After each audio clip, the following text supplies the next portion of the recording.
माझा आवाज येतोय सगळ्यांना?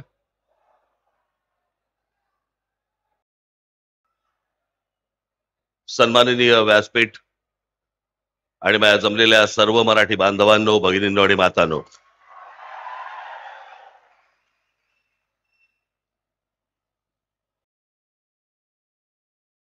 गेले 2 दिवस जरा थोडीशी तब्येत नरम आहे.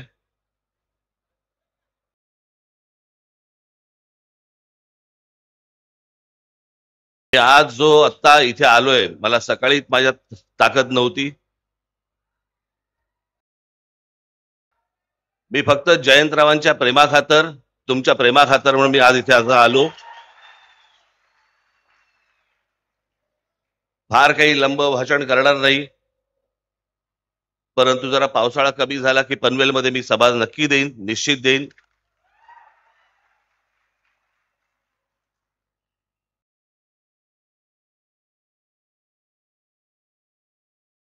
कारण काय झालंय ते हल्ली डॉक्टर सांगत नाहीत.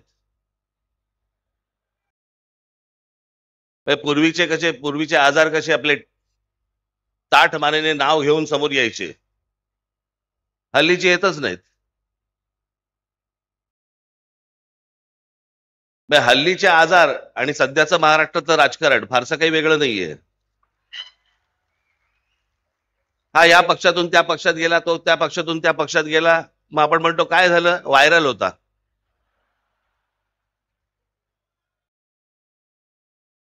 हे सगळे महाराष्ट्रात व्हायरल खूप फिरतायत.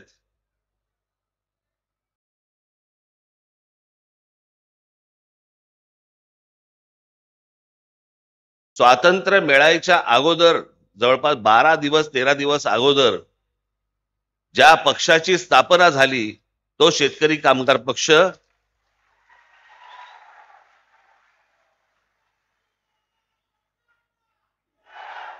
ते 3 ऑगस्ट 1947 ला स्थापना झाली आणि 15 ऑगस्ट 1947 ला स्वातंत्र्य मिळालं. महाराष्ट्रामधला स्वातंत्र्यपूर्व काळातला निर्माण झालेला हा एकमेव राजकीय पक्ष.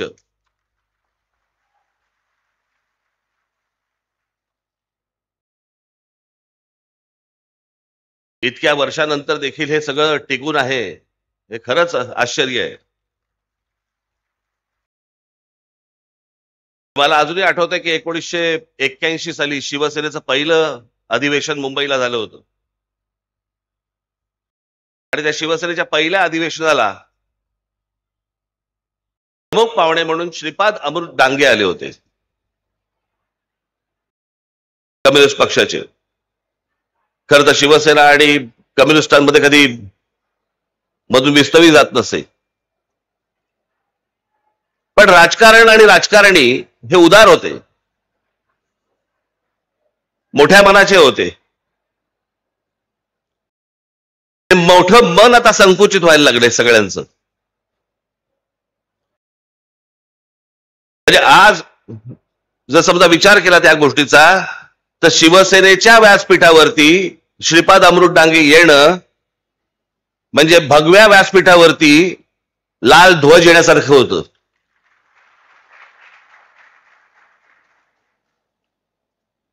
आणि आज लाल ध्वजाच्या व्यासपीठावरती 2 भगवे ध्वज हे त्या व्यासपीठावरती आलेले आहेत.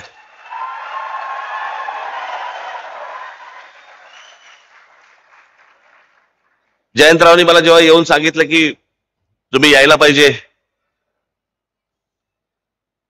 आणि ते बाकी काय नाही, फक्त मराठीवर बोला. त्याच्यामुळे आता बाकी मला खरं तर शेका पक्षावरती खूप बोलायचं होतं, पण जयंतराव बोले नका बोलू, म्हणून त्याच्या मला काय बोलता नाही येणार होता. इथे मगाशी कोणीतरी उल्लेख केला की मी शेतकरी कामगार पक्षाच्या व्यासपीठावरती मी पहिल्यांदा येतोय. नाही, दुसऱ्यांदा येतोय.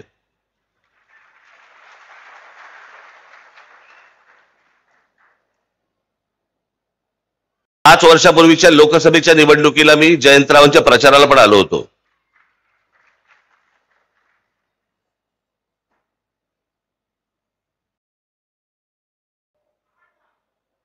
राजकीय पक्ष असतात, निवडणुका होतात, निवडणुका लढवल्या जातात, सगळ्या गोष्टी असतात. पण आजचा प्रमुख जो महाराष्ट्रामधला मुद्दा आणि खास करून तो रायगड जिल्ह्याचा जो मुद्दा आहे तो मला असं वाटतं तुम्ही सर्वांनी समजून घेणं गरजेचं आहे, पक्षाचा विचार न करता.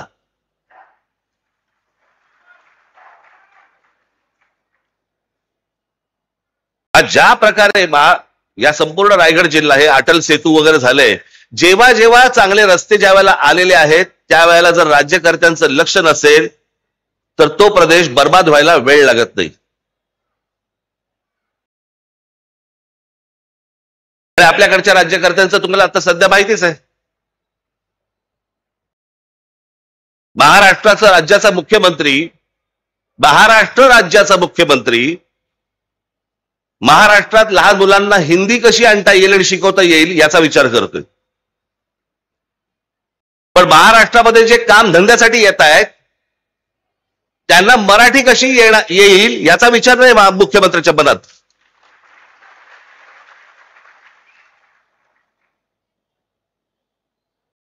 महाराष्ट्रामधला मराठी माणूस, महाराष्ट्रामधला भूमिपुत्र याचा विचारच नाही. आणि याचं सगळ्यात मोठं विदारक जर स्वरूप कुठचं असेल, भीषण स्वरूप जर कुठचं असेल तो रायगड जिल्हा आहे.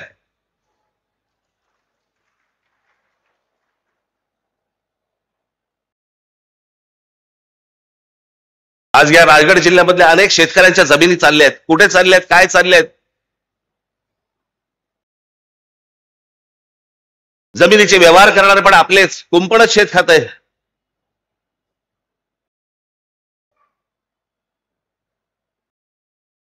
शेतकऱ्यांच्या जमिनी चालल्या आहेत, उद्योगधंदे येत आहेत, उद्योगधंद्यांमधनं बाहेरच्या राज्यातनं माणसं येत आहेत. मी आज ज्या व्यासपीठावरती आलेलो आहे त्या पक्षाचं नाव आहे शेतकरी कामगार पक्ष. म्हणजे एका बाजूला शेतकरीही बर्बाद होतोय आणि दुसऱ्या बाजूला उद्योग जे येत आहेत त्याच्यामध्ये मराठी कामगार भरती होत नाहीये, बाहेरच्या राज्यातले लोक होत आहेत. शेतकरी कामगार पक्ष मग काय उपयोग? या रायगड जिल्ह्याची जबाबदारी जयंतराव तुम्ही हातामध्ये घेतली पाहिजे आणि जो शेतकरी आहे तो बर्बाद होणार नाही. या रायगड जिल्ह्यामधली मराठी तरुण तरुणी या उद्योगधंद्यामध्ये कामाला लागली पाहिजेत. याच्यासाठी मला असं वाटतं सर्व पक्षांनी काम करणं गरजेचं आहे. बाकीची राज्य बघा तुम्ही.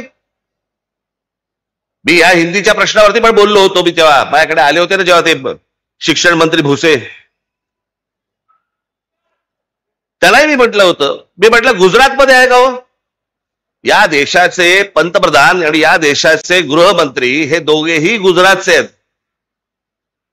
अमित शहा एका त्यांच्या इंटरव्ह्यू मध्ये बोलले होते, त्यांना प्रश्न विचारला भाषावादावरती, तर ते बोलले पहिल्यांदा तुम्हाला सांगतो म्हणे मी काही स्वतः हिंदी भाषिक नाही, मी गुजराती आहे.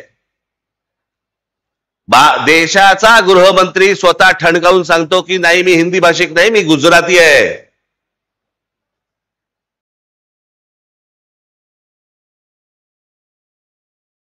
आज पंतप्रधान नरेंद्र मोदी झाल्यानंतर महाराष्ट्रामधले अनेक प्रकल्प गुजरातमध्ये गेले. डायमंड मार्केट गुजरातमध्ये गेलं. प्रत्येक माणसाला आपल्या राज्याबद्दल प्रेम असतं. आम्ही बोललो की संकुचित कसे होतो?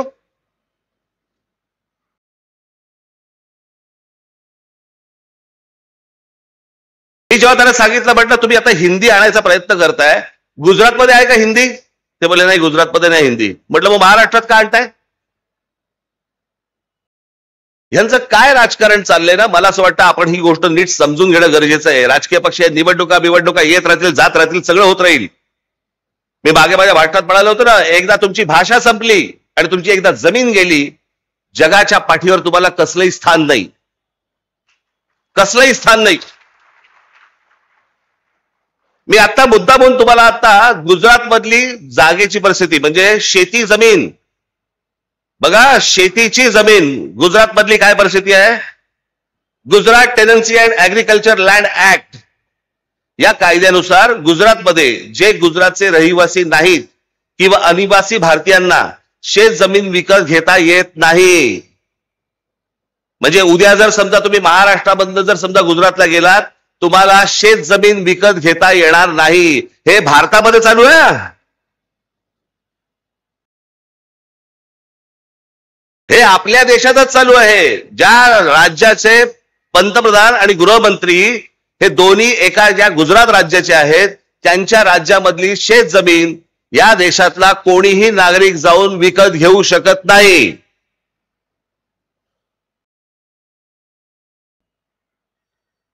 समजा ती विकत घ्यायची असेल तर फेमा नावाचा कायदा आहे, त्याच्या अंतर्गत रिझर्व्ह बँकेकडनं विशेष परवानगी घ्यावी लागते. प्रत्येक जण आपल्या राज्याचा विचार करत असतो, प्रत्येक जण आपल्या राज्यातल्या माणसांचा विचार करत असतो. आम्ही का नाही करायचा?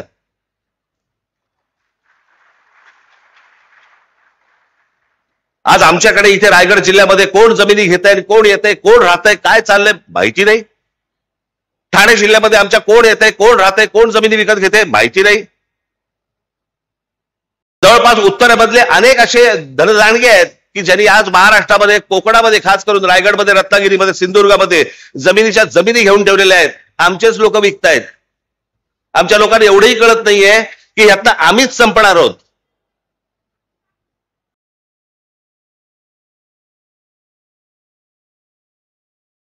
आजी तुम्हाला सगळ्यांना विनंती आहे,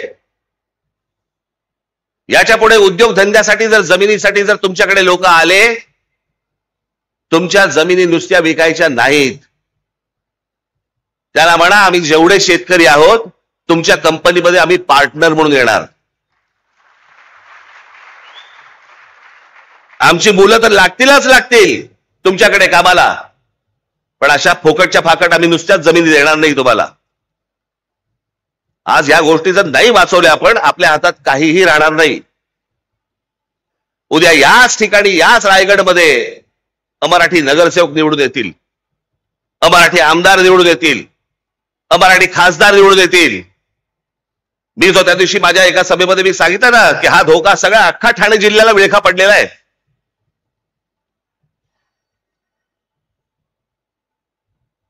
आज इथे विमानतळ येत आहे, इथे अगोदर एक पोर्ट आहे. कोण माणसं येत आहेत, कोण नाही येत आहेत. मला असं वाटतं आपण सगळ्या पक्षांनी विचार केला पाहिजे की या येणाऱ्या नवीन विमानतळावरती सर्वाधिक जवळपास 100% ही मराठी मुलं आणि मराठी मुली कामाला लागल्या पाहिजेत तिकडे.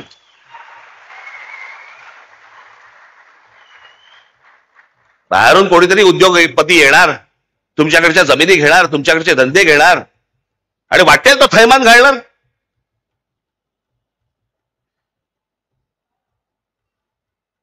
आता तुम्हाला म्हणे तुम्ही ह्या सगळ्या जमिनी आणि याच्यावरती म्हणे कायदा आणला राज्य सरकारने.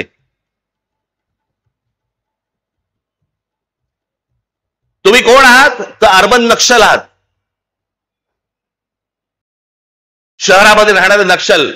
तुम्ही जर विरोध केला, कुठच्या प्रकल्पाला विरोध केला तर सरकार तुम्हाला अटक करू शकतं. एकदा करूच देत.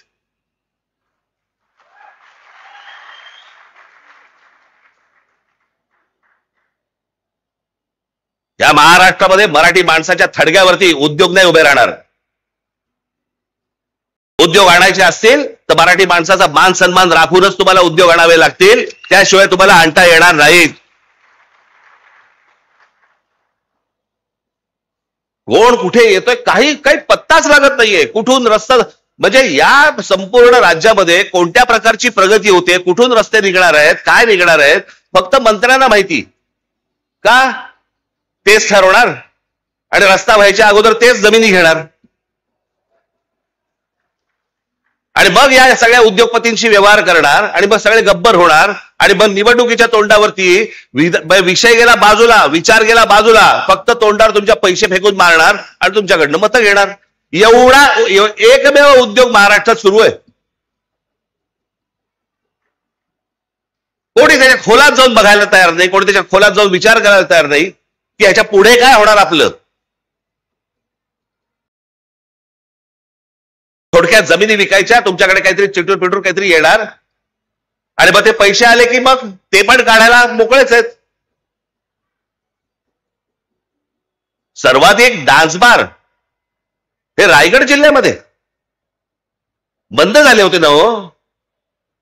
मग अनधिकृतरित्या एवढे डान्स बार हे सगळे रायगड जिल्ह्यामध्ये, तेही कोणाचे? तेही मराठी लोकांचे.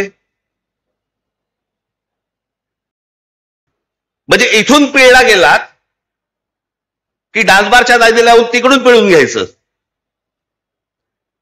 अहो रायगड जिल्हा आहे ना,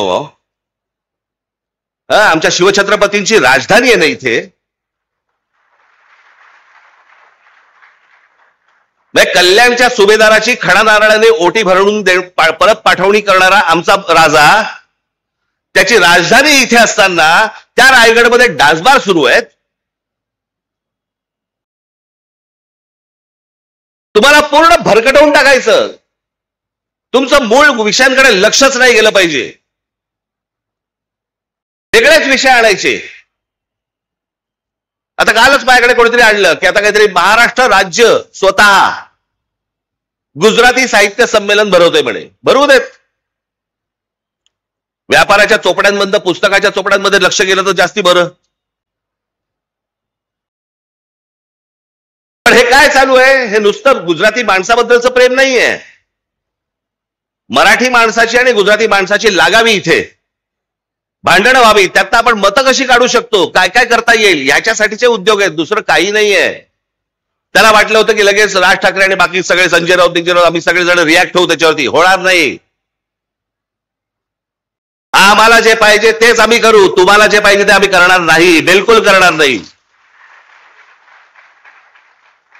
ज्या वेळेला समजेल की तुमच्या कृतीतनं महाराष्ट्राला नख लागतंय त्यावेळेला अंगावरतीच येऊ.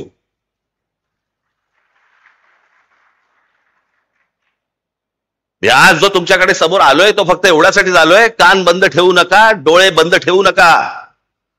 आपल्या आजूबाजूला काय नक्की चालू आहे याच्यावर तुमचं बारीक लक्ष असलं पाहिजे. खास करून माझ्या तरुणींना आणि तरुणांना मी सांगेन की काय चालू आहे रायगड जिल्ह्यामध्ये याच्यावर लक्ष ठेवा. तुम्ही विकले जातात. तुमच्या पायाखालची जमीन निसटते. उद्या तुमची भाषा पण निघून जाणार इकडनं. आणि मग नंतर कालांतराने, मी नेहमीच सांगत होतो, कालांतराने पश्चातापाचा हात फक्त कपाळावरती मारत बसावा लागेल तुम्हाला. दुसरं तुमच्या हातामध्ये काही राहणार नाही. पैसे कमवले पाहिजे. पैसे प्रत्येकाने कमवले पाहिजेत. तुमच्या प्रत्येकाकडे पैसे आले पाहिजेत. तुमची कुटुंब उभी राहिली पाहिजेत. सगळ्या गोष्टी उभ्या राहिल्या आहेत. महाराष्ट्र विकून नाही.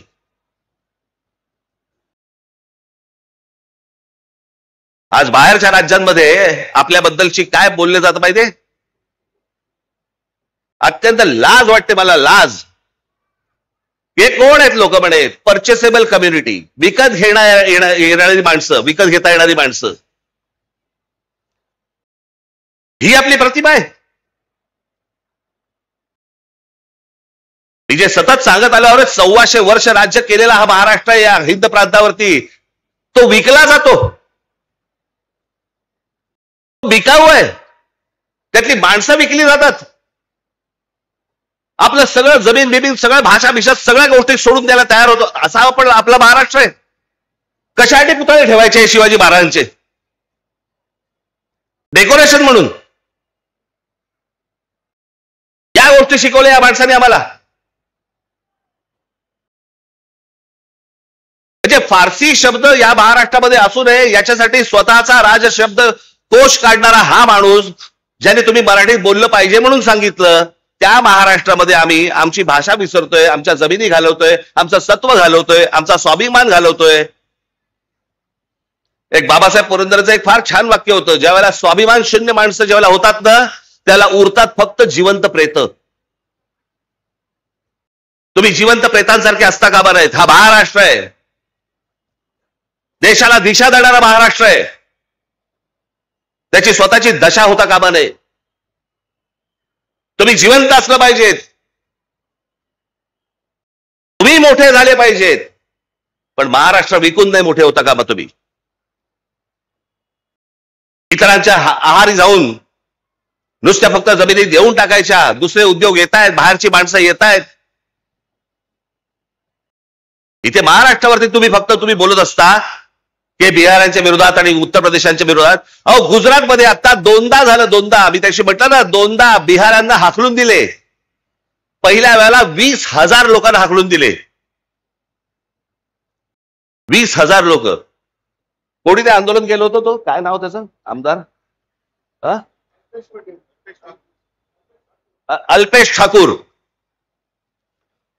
त्याने आंदोलन केलं गुजरातमध्ये. बातम्या नाहीत. बिहारी लोकांना हाकलून दिले, जवळपास 20,000 लोकांना हाकलून दिले. त्या अल्पेश ठाकूरला नंतर भारतीय जनता पक्षामध्ये घेतलं गेलं आणि त्याच्यानंतर त्या अल्पेश ठाकूरला गुजरातमध्ये त्याला आमदार केलं गेलं. म्हणजे 20,000 बिहारांना हाकलून देणाऱ्या माणसाला गुजरातमध्ये जर समजा सत्कार होतो, जेव्हा राज ठाकरे बोलतो तो संकुचित देशद्रोही कसा असतो? आत्ता पण परत बिहारांना हाकलून दिले. म्हणजे आपापली राज्य कशी व्यवस्थित ठेवतात बघा, आणि आमच्या राज्यामध्येच फक्त हे गोंधळ घालायला येत आहेत की तुम्ही हिंदी शिकली पाहिजे, बाहेरच्या राज्यातल्या लोकांना घेतलं पाहिजे. या सगळ्या गोष्टी आत्ता सुरू आहेत. माझी तुम्हाला सगळ्यांना विनंती आहे, मी ज्याला इथे सभा घेईन त्याला मी बाकीच्या इतर सगळ्या गोष्टी बोलीनच, परंतु आजच्या या जयंतरावांच्या आमंत्रणाच्या निमित्ताने, तुमच्या पक्षाच्या वर्धापन दिनाच्या निमित्ताने मला तुमच्यासमोर येता आलं.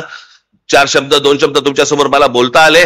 माझी तुम्हाला सगळ्यांना विनंती, हात जोडून विनंती आहे की जागे राहा, कान उघडे ठेवा, डोळे उघडे ठेवा, सतर्क राहा. आपला महाराष्ट्र विकला जाऊ देऊ नका, एवढीच फक्त विनंती करतो आणि आपल्या सर्वांची मी रजा घेतो. धन्यवाद. जय हिंद, जय महाराष्ट्र.